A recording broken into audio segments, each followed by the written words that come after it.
name's Randy Saraglio, and I just want to say to Marty, don't feel bad. Hardly anyone gets that right.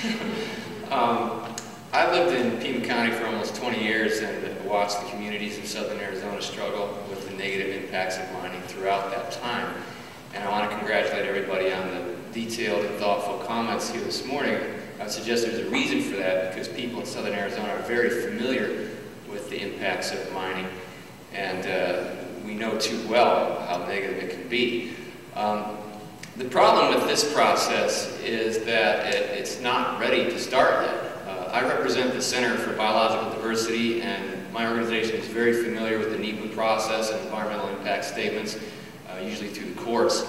And this one in particular is just fatally flawed.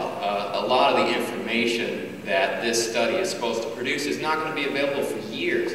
The hydrologic impacts, some of the other impacts, it's going to take years of study to figure out what this is really going to do to the wells of the people who live here, the aquifer, etc., and never mind all the other issues. So this process needs to be stopped. I would suggest to Forest Supervisor Derby that we need to stop this process, wait for the information to come, wait for a final plan of operations from Augusta that is not a moving target, not invisible, not changing every few weeks when they come up with a brand new idea that they float in the media, and start it over when we have some real information in front of us that we can use to hold this company accountable.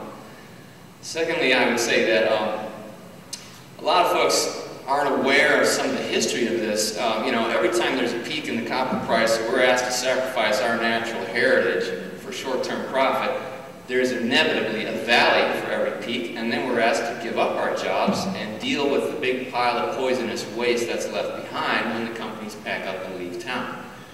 That history is inescapable, and I think it's been repeated over and over enough that we're probably staring it in the face again. We have another peak in the copper price, and now we're looking at another company that wants to come in and kill our golden goose, take the golden eggs to Canada, and sell them to China.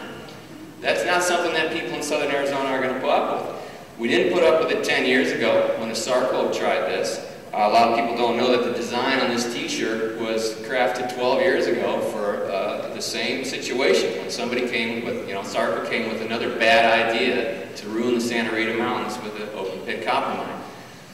And if Jamie Sturgis really is listening, although I don't see him out there right now anywhere, the people of southern Arizona spoke with a very loud and clear voice 10 years ago, so maybe he should check the historical record. And I guarantee you we're going to speak loudly and clearly again. We don't want this scam mine operation, and we don't want this sham process. We want to be treated fairly and with respect, and we want to be heard, and we will.